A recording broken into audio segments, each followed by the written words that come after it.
7 యుద్ధాలు ఆపినటువంటి నిపుణుని నేను. యుద్ధాలు ఆపడంలో నాకు తెలిసినంతగా ఎవరికేమీ తెలియదు. నేను కేవలం టారిఫ్లను ఉపయోగించుకొని ప్రపంచంలో ఉన్నటువంటి యుద్ధాలన్నీ ఆపుతున్నానంటూ ఎయిర్ ఫోర్స్ 1లో ఈరోజు అయితే ట్రంప్ మాట్లాడడం జరిగింది. అంటే ఆయన పశ్చిమాసియా అయినటువంటి ఇజ్రాయెల్ అయితే వెళ్తున్నారు. ఇజ్రాయెల్ పర్యటించడానికి వెళ్తున్నటువంటి ఆయన ఎయిర్ ఫోర్స్ 1లో మాట్లాడాడు విలేకరులతో. ఇప్పుడు పాకిస్తాన్ ఆఫ్ఘనిస్తాన్లో కూడా యుద్ధం జరుగుతోందని విన్నాను. దాని సంగతి కూడా చూస్తాను.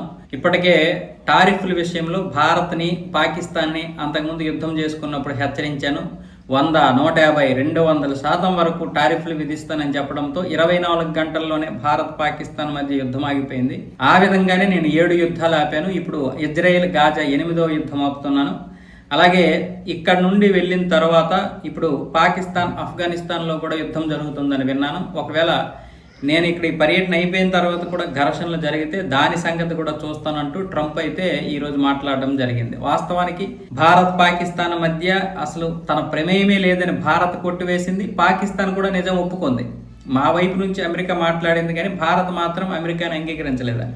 భారత్ ఇప్పటికే కనీసం అతనికి నోబెల్ శాంతి బహుమతులు నామినేట్ కూడా చేయలేదు. అలాగే క్రెడిట్ కూడా దక్కనివ్వలేదు. ఇప్పుడు మిగతా 6 దేశాలు మాత్రం ఏమీ అనలేదు. ఆ క్రెడిట్ అంతా కూడా ట్రంప్కి అయితే ఇచ్చే కానీ భారత్ మాత్రం వ్యతిరేకించింది. బహుశా అందుకనేమో మనకి ఈ సుంకాల బాధ.